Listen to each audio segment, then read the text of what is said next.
जय हिंद साथियों, स्वागत है आपका आपके अपने यूट्यूब चैनल पर। साथियों, आज हम बात करने वाले हैं यूपी की मिट्टियों के बारे में। UP of soils. तो साथियों, यूपी की सॉइल्स के बारे में बात करने वाले हैं कि सॉइल्स कितने प्रकार की हैं और कैसे कैसे इनका निर्माण हुआ है। अगर आपको क्लास हेल्पफुल लगे तो साथियों वीडियो को लाइक करना एंड चैनल को सब्सक्राइब करना। साथियों, हम रोज़ाना 1 घंटे का कंटेंट को हम 10 से 12 मिनट में प्रोवाइड करा रहे हैं आपको। तो साथियों, आपका जो समय है वो ही बच रहा है। तो आज बात करते हैं यूपी की मिट्टियों के बारे में। मिट्टियाँ जो है वो उनका निर्माण जो हुआ है वो चट्टानों के अपक्षय से मिट्टी का निर्माण हुआ है। तो साथियों, यूपी उत्तर प्रदेश में जो मिट्टी का निर्माण हुआ है वो चट्टानों के अपक्षय से मिट्टी का निर्माण हुआ है। इसके मिट्टी के अध्ययन को कहते हैं पेडोलॉजी। कि मिट्टी के अध्ययन को पेडोलॉजी कहते हैं। आगे देखते हैं। पॉइंट दिया गया है, वैज्ञानिक आधार पर यूपी की मिट्टी को 3 भागों में बांटा गया है। जो वैज्ञानिक आधार पर 3 भागों में बांटा गया है मिट्टी को, वो है पहला है भावरे व तराई क्षेत्र की मृदा, दूसरा है गंगा के मैदानों की मृदा, तीसरा है दक्षिण के पठारों की मृदा। तो साथियों, ये 3 भागों में यूपी की मिट्टी को बांटा गया है।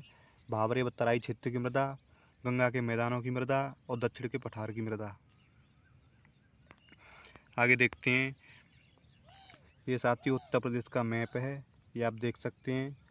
यहाँ पे ये जो नीलगिरी की पहाड़ियाँ हैं, नीलगिरी की पहाड़ियों के बाद में ये जो स्थान आपको दिख रहा है ये भावर वाला क्षेत्र है, ये तराई वाला क्षेत्र है। इसके नीचे ये जो बीच वाला मैदान दिख रहा है ये गंगा यमुना के मैदानों की मृदा है यहाँ पे। और यहाँ पे जो दक्षिण का पठार है ये, और दक्षिण के पठार में जो लेफ्ट हैंड साइड में जो है मिश्रित मृदा पाई जाती है और राइट हैंड साइड में जो लाल प्लस पीली मृदा पाई जाती है। आगे देखते हैं, एक एक मिट्टी को हम समझते हैं बारीकी से। तो जो पहली मृदा है वो है भावर और तराई क्षेत्र की मृदा। जो साथियों भावर और तराई क्षेत्र में जो मिट्टी पाई जाती है वो कैसी पाई जाती है, तो साथियों ये नीलगिरी की पहाड़ियों के नीचे जो भावर वाला क्षेत्र है यहाँ पर जो है वो मोटे मोटे कंकड़ पत्थर पाए जाते हैं। यहाँ पर कृषि करना बहुत ही दुर्लभ होता है, यहाँ पे कृषि नहीं की जाती है इस क्योंकि यहाँ पे उबड़ खाबड़ ज़मीन होती है। यहाँ पे कृषि जो होती है साथियों, ये यहाँ पे नीचे तराई वाला क्षेत्र होता है। तराई वाले क्षेत्र में कृषि हो सकती है, वहाँ पे गन्ना और धान की कृषि की जाती है। तराई वाले क्षेत्र में गन्ना और धान की कृषि की जाती है, ये आप ध्यान में रखना। आगे देखते हैं भावर और तराई क्षेत्र में क्या डिफरेंस है। तो साथियों भावर और तराई क्षेत्र में दोनों में अंतर आप यहाँ पे देख सकते हैं। जो भावर है उसका जो पॉइंट दिया गया है, यूपी के उत्तरी भाग को हम भावर कहते हैं और इसमें कंकड़ पत्थर मोटे मोटे बालू के कण पाए जाते हैं और इसमें ऊबड़ खाबड़ ज़मीन होती है और यहाँ पे कृषि करना बहुत ही दुर्लभ होता है, यहाँ पे कृषि नहीं की जाती है। जो तराई का मैदान होता है, तराई का क्षेत्र है, उसमें भावर के दक्षिण वाले क्षेत्र को हम कहते हैं तराई का क्षेत्र। यहाँ पे समतल मिट्टी होती है और यहाँ पे नमी युक्त और दलदली मिट्टी होती है। कृषि यहाँ पे की जा सकती है, धान और गन्ना की कृषि यहाँ पे की जाती है। तो साथियों ये आप डिफरेंस को ध्यान में रखना, दोनों में डिफरेंस क्या क्या होता है तराई और भावर क्षेत्र का। आगे देखते हैं। दूसरी जो मिट्टी है वो है गंगा के मैदानों की मिट्टी। गंगा के मैदानों में कैसी मिट्टी पाई जाती है, इसका निर्माण जो होता है वो नदियों के अवसाद से होता है। यहाँ पे इसको जलोढ़ या फिर कांप या कछारी मिट्टी कहा जाता है इसको। ये यूपी में सर्वाधिक मिट्टी जो पाई जाती है साथियों, जो जलोढ़ मिट्टी पाई जाती है, आपके एग्जाम में देखने को मिलेगा। ये उत्तर प्रदेश में सर्वाधिक मिट्टी जो पाई जाती है वो कौन सी पाई जाती है, वो जलोढ़ मिट्टी पाई जाती है। आगे देखते हैं जलोढ़ मिट्टी के प्रकार जो दिए गए हैं कि जलोढ़ मिट्टी कितने प्रकार की है। तो साथियों इसको हम बांगर या फिर पुरानी पुरानी कांप कहते हैं या खादर या फिर नई कांप कहा जाता है। आप दोनों में डिफरेंस देख सकते हैं यहाँ पे।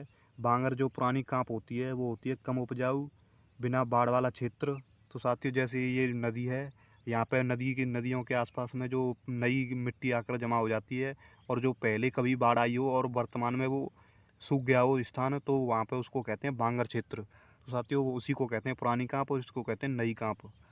तो जो पुरानी कांप होती है उसमें बिना बाढ़ वाला क्षेत्र होता है और यहाँ उच्च भूमि क्षेत्र होता है, अर्थात ऊंचा स्थान होता है।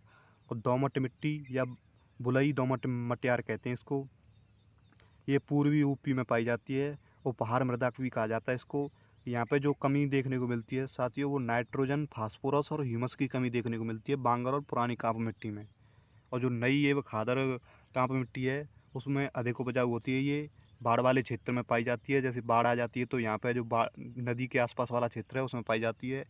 निम्न भूमि क्षेत्र में पाई जाती है, यहाँ पे जो स्थान होता है वो बहुत ही नीचा होता है क्योंकि यहाँ पे बाढ़ का पानी आ जाता है। बलुआ एवं शिष्ट बलुआ, नूतन कौप। तो साथियों इसको कहा जाता है। इसमें जो कमी देखने को मिलती है वो है नाइट्रोजन, फॉस्फोरस और चूना। यहाँ पे मिट्टी में कमी देखने को मिलती है, नाइट्रोजन, फॉस्फोरस और चूने की कमी पाई जाती है खादर एवं नई कांप मिट्टी में। आगे देखते हैं। ये साथियों आप ध्यान में रखना, जो भूड़ है वो खादर क्षेत्र में देखने को मिलता है। अवसाद जमा करती है, जो नदियाँ जो अवसाद लेकर आती हैं और उसमें अपने एक कुछ कण छोड़ के जाती हैं, जैसे बालू वगैरह देखी होगी आपने नदियों के किनारे पर कि रेत के 10 से 20 फुट ऊंचे टीले बन जाते हैं, उसी को हम भ्रूण कहते हैं। तो साथियों जैसे बाढ़ आती है, बाढ़ के बाद में पानी सूख जाता है, तो वहाँ पर आपने देखा होगा 10 से 20 फुट बालू के ऊंचे ऊंचे टीले बन जाते हैं, उसी को हम भूड़ कहते हैं। आगे देखते हैं। जो तीसरे प्रकार की मृदा है वो है दक्षिण के पठार की मृदा। जो दक्षिण के पठार की मृदा है वो अलग अलग प्रकार की मिट्टियाँ पाई जाती हैं इसमें। पहली मृदा जो है वो है लाल एवं पीली मिट्टी। ये बघेलखंड के पठार में पाई जाती है लाल एवं पीली मिट्टी। जो इसका लोकेशन है वो है मिर्ज़ापुर, सोनभद्र और चंदौली। इस एग्जैक्ट लोकेशन में ये लाल एवं पीली मिट्टी पाई जाती है। साथियों लाल मिट्टी में जब जल मिलाया जाता है तो इसका रंग जो है वो पीला हो जाता है। आगे देखते हैं। लाल रंग किसके कारण होता है? वो आयरन ऑक्साइड के कारण होता है। और जो इसमें कमी देखने को मिलती है मिट्टी में वो नाइट्रोजन, फॉस्फोरस, ह्यूमस और चूना, इन सभी की कमी देखने को मिलती है लाल एवं पीली मिट्टी में। साथियों आगे जो नेक्स्ट मृदा है वो है भोंट मृदा। भोंट मृदा जो है वो इसका निर्माण जो हुआ है वो विंध्य पर्वत के अपक्षय से हुआ है। साथियों विंध्य पर्वत के अपक्षय से हुआ है। अपक्षय का मतलब होता है जैसे पर्वत टूट करके बिखर करके वहीं पर स्थिर रहे, वो कहीं भी ज़्यादा फैले नहीं या कहीं पर भी बह के नहीं जाए, तो उसको कहते हैं अपक्षय, एक ही जगह पर स्थिर रहे। तो साथियों यहाँ पर मोटा अनाज उगाया जाता है और ये दक्षिण यूपी में पठार के क्षेत्र में पाई जाती है भोंट मृदा। आगे देखते हैं। जो तीसरी मृदा है वो है मार या मांड मृदा। मार या मांड मृदा यह काली मिट्टी या इसे चिपचिपी गोंद के प्रकार की मिट्टी या मांड की तरह होती है ये। साथियों आप ध्यान में रखना, जो मार या मांड मृदा है या काली मिट्टी होती है और यहाँ पर जो चिपचिपी गोंद के टाइप की होती है ये मांड की तरह होती है। इसका रंग जो है वो हल्का काला होता है। ये पश्चिमी यूपी में मिलती है। आगे देखते हैं। जो चौथी मृदा है वो है राकड़ मृदा। राकड़ मृदा है जो बुंदेलखंड क्षेत्र के पठारे व पहाड़ी ढाल पर पाई जाती है। इसका रंग जो है वो लाल व भूरा होता है, हल्का लाल और हल्का भूरा होता है राकड़ मृदा का। इसमें खाद डाल करके चना एवं तिल का उत्पादन किया जा सकता है। तो साथियों इसमें खाद वगैरह डाल करके यहाँ पे चना एवं तिल का उत्पादन होता है राकड़ मृदा में। आगे देखते हैं। जो पांचवी मृदा है वो है पखाया पड़वा मृदा। पखाया पड़वा मृदा जो है वो हमीरपुर एवं जालौन जिले में देखने को मिलती है। इसका रंग जो है वो हल्का लाल होता है। इसका रंग जो है वो हल्का लाल होता है। ये बलुई दोमट मिट्टी होती है, इसको हम बलुई दोमट मिट्टी कहते हैं। ये यहाँ पर जो कृषि होती हैं वो आप देख सकते हैं। यहाँ पे जो कृषि की जाती है वो चना, ज्वार, मोटे अनाज आदि की पखाया पड़वा मृदा में कृषि की जा सकती है। साथियों अन्य जो मिट्टियाँ हैं वो यहाँ पे देखते हैं। अन्य जो मिट्टियाँ हैं वो पहली है अम्लीय व क्षारीय मृदा या फिर इसको लवणीय मृदा। तो साथियों ये हमारा पीएच मान स्केल है।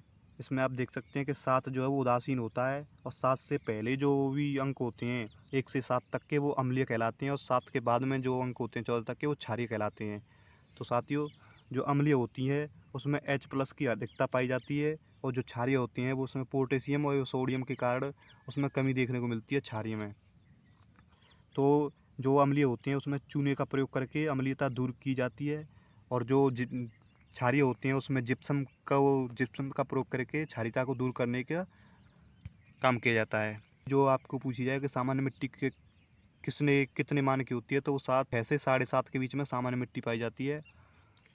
अगर आपके एग्जाम में एग्जैक्ट एक वैल्यू देखने को मिले तो 6.5 भी कहीं पे ही दिखाई देता है, वो 6.5 भी एग्जैक्ट सही है। आगे देखते हैं। ये मोस्ट इम्पोर्टेंट पॉइंट है। जो अम्लीय व क्षारीय मृदा है वो यूपी के 10% क्षेत्र पर देखने को मिलती है। और क्षारीय मृदा और लवणीय मृदा में अंतर क्या है? तो सोडियम वियोजन 15% से अधिक होता है क्षारीय मृदा में और लवणीय मृदा में सोडियम वियोजन 15% से कम होता है। ये डिफरेंस देखने को मिलता है। और इसका पीएच जो है वो 8.5 से अधिक होता है और जो इसका पीएच मान जो है वो 7 से 8.5 के बीच में होता है लवणीय मृदा का। तो साथियों लवणीय मृदा और क्षारीय मृदा में आप अंतर देख सकते हैं कि आपको अंतर पूछा जाए तो अब इसमें आप डिफरेंस निकाल सकते हैं। जो क्षारीय एवं लवणीय मृदा पाई जाती है वो पाई जाती है अलीगढ़, गौतम बुद्ध नगर, एटा, इटावा, सुल्तानपुर, रायबरेली। इन सभी जिलों में क्षारीय व लवणीय मृदा पाई जाती है। साथियों आगे देखते हैं वो है काली मिट्टी या फिर इसको रेंगुर मिट्टी या करेल या कपासी मिट्टी कहा जाता है इसको।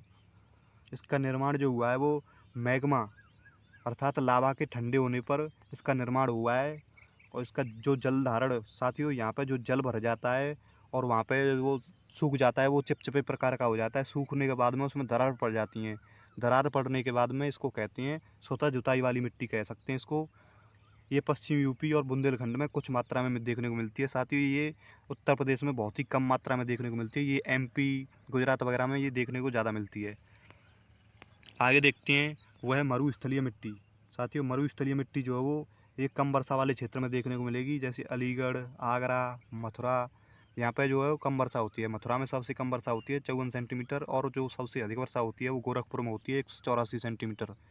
तो साथियों मरुस्थलीय मिट्टी कम उपजाऊ होती है। ये इसमें कमी देखने को मिलती है वो नाइट्रोजन, फास्फोरस और ह्यूमस की कमी देखने को मिलती है। और इसमें अधिकता जो होती है मरुस्थलीय मिट्टी में उसको चूने की अधिकता होती है। साथियों ये हमारा टेलीग्राम चैनल है। अगर आप इस पीडीएफ को टेलीग्राम चैनल से डाउनलोड कर सकते हो। ये हमने पीडीएफ टेलीग्राम चैनल पर उपलब्ध करा दी है। तो साथियों टेलीग्राम चैनल को ज्वाइन कीजिए, और जो भी हम पीडीएफ अगर आप प्रोवाइड कराएंगे तो इसी टेलीग्राम के माध्यम से प्रोवाइड कराएंगे। साथियों अगर आपको वीडियो पसंद आई हो तो चैनल को सब्सक्राइब कीजिए एंड बेल आइकन को प्रेस कीजिए। चलिए मिलते हैं नेक्स्ट वीडियो में, तब तक के लिए जय हिंद, जय भारत।